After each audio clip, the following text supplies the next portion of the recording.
if you want to be successful, learn from the other people's mistakes. Don't learn from the successful stories.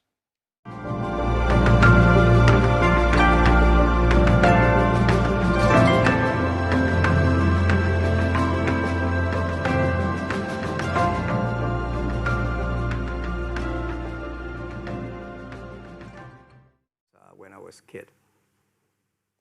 You tried to get into 3 colleges.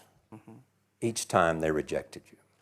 No, I tried. There's an examination that young people, if you want to go to university, you have to take the examinations. So I failed 3 times. Right. But a lot of fail. I failed for funny things that I failed a key primary school test for 2 times. And I failed 3 times for the middle schools. And you will never believe in Hangzhou, my city, there's only 1 middle school that lasts only 1 year. It was changed from primary school to middle school because our graduates of our school, no middle school accept us because we're too bad. Yeah. They will become a middle school. What effect did it have, though, being rejected? Well, I think we have to get used to it. We're not that good. Even today, we still have a lot of people reject us. I think when I graduated from universities, and before for 3 years, I tried to fill in the universities. So I applied jobs for 30 times, got rejected. I went for a police. They said, no, you're not good. I went to even the KFC. When KFC came to China, come to my city, 24 people went for the job. 23 people were accepted. I was the only one guy. And we went for police. 5 people, 4 of them accepted. I was the only guy that I received it. So to me, being turned down, rejected. Oh, by the way, I told you that I applied for Harvard for 10 times, rejected. I know I'll be rejected. I just don't want to say that. Yeah, sorry now. 10 times you wrote them and said, I'd like to come to Harvard. Yeah. And then I told myself, someday I should go teach there, baby. I think that can be arranged. Richard Nixon came to Hangzhou. Yeah. And after that, tourists flooded the place. Yeah. And that's how you learned English. Yeah. I really like I don't know why, at 12, 13 years old, that time I suddenly fell in love into the language, the English. And there's no place you can learn English at that time. There's no books, English books. So I went to the Hangzhou Hotel, now called Hangzhou Shangri-La Hotel, because that was the hotel can receive the foreign visitors. So every morning for 9 years, I showed them around as a free guide, and they taught me English. And I think that changed me. Today, I'm 100% made in China. I've never got a one-day train outside China. Yeah. And when people talk to me, say, Jack, how can you speak English like that? Why sometimes you talk like an Western guys? I think that was the 9 years. These Western tourists opened my mind because everything they told me are so different from the things I learned from the schools and from my parents. So now I have a habit. Whatever I see, whatever I read, I use my mind. Think about for 2 minutes. Is that how Ma Jun became Jack Ma? Actually, Jack, the name was given by a lady in tennis. She's a tourist. She came here and she said, came to Hangzhou. We become a pen friends. Ma Ring is so difficult to pronounce.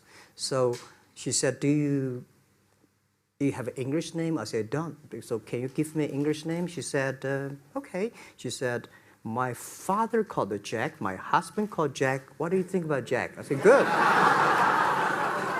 So I've been using that for that many years. Yeah. First visit to America, 1995? 1995, yeah. I came here for a project helping the local government to building up a highway. And you tried the internet. I tried the internet in Seattle. And in a building called the USA Bank. I don't know whether the USA Bank is still there or not, but it's a building. And my friend opened a small office, which is like only 10% bigger than this room. And there are a lot of computers in there. And he said, Jack, this is internet.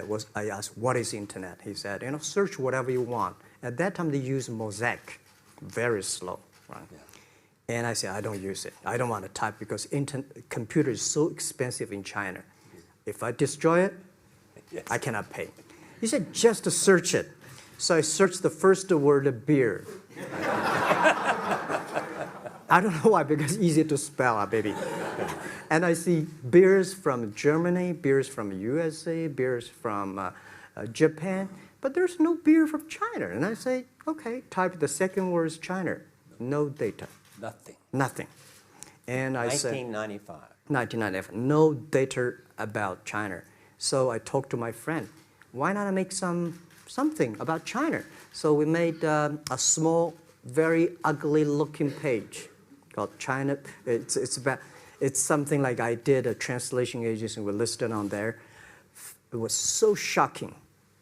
We launched at 9:40 in the morning. 12:30, I got a phone call from my friend. He said, Jack, you got 5 emails. I said, what is email? And they said, these are the things. So people so excited. Where are you? This is the first time I see a Chinese website on that. How can we can we do something together? So I think this is something interesting. So we should do it. Why did you call it Alibaba?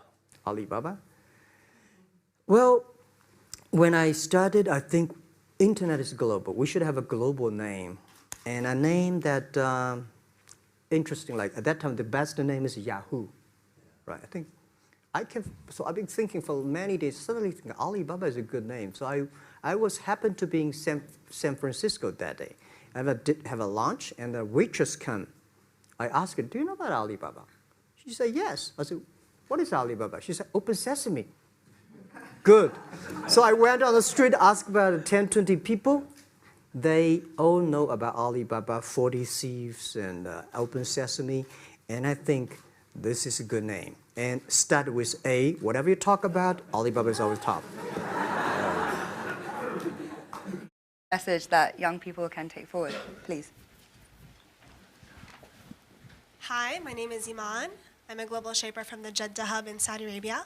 My question is, as a young boy, did you envision that your life would be like this? Did you have intuition about this? And if so, do you think the belief helped in achieving such great success? As a young boy, I never thought, as a young boy, even today, I never thought I would be here. Honestly, I never thought. But as a young boy, when I look back, every problems I met when I was a kid benefited me. I failed so many times. People probably know that I'm applying jobs for so many jobs, over 30 jobs, all rejected, not even got a chance. 24 of us were interviewed for a KFC job. 23 accepted. I was the only guy rejected. 6 people went for looking for a police job. 5 accepted. I was the only one. My cousin and I applied job as a server in a 4-star hotel in my city. We waited a long queue for 2 hours. He was accepted. I was rejected. So my mother looked at me, but I know this is a training course for me. Before my 30 years old, I'm a failure. People lose, but I never give up. I think there is an opportunity there. And then I was a teacher later. I graduated from university. I was a teacher in the university for 6 years. Number 5 year, I was elected the best teacher of my university, elected by students. So I said, everything I taught my students are the things I learned from books. What if I go out, spend 10 years, experience all the things, whether fail or succeed, I go back to teach again. That was my original thinking doing Alibaba. So I never thought I could be rich. I never thought it would be successful. I never thought we could survive for 18 years. And then we made it. The only thing that today we should do is share the experience and know-how, especially share the mistakes, suffers with others. My thinking is that, you guys remember, if you want to be successful, learn from the other people's mistakes. Don't learn from the successful stories. Successful stories they make, don't listen to that. There are a lot of reasons behind it. Just like I remember the first time Harvard Business School came to us, say, Jack, we want to write a case study for you. That's years 2001 or 2000. They came, they spent 1 week, and they write a report, and I read, no, I said, this is not me. And they said, this is you. I said, no, this is not us. He said, this is you. So they make up his sign, and the case study go up, and they start to teach in a lot of universities. The next 5 years, they invited me to go to the case study, and they always find a competitor of my company. And after every case study, Alibaba will die, that company will succeed. All the students agree. And actually, every 5 years, all the competitors die, we still survive. So how can you study this kind of a successful story? Learn from the mistakes, the other people. No matter how smart you are, you will encounter these mistakes. You learn from mistakes not because you will be able to avoid mistakes. You will able to, when these mistakes come, this suffer comes, you know how to deal with it, how to face it. The book I want to write, if I can, is Alibaba 1001 Mistakes. This is the most treasurable things that in my life. In my life, it's not how much we achieved. It's how much we gone through the tough days and mistakes. And this is what, if you start to think now, it would be good. So if you ask me when I was a boy, I never thought about that. Never.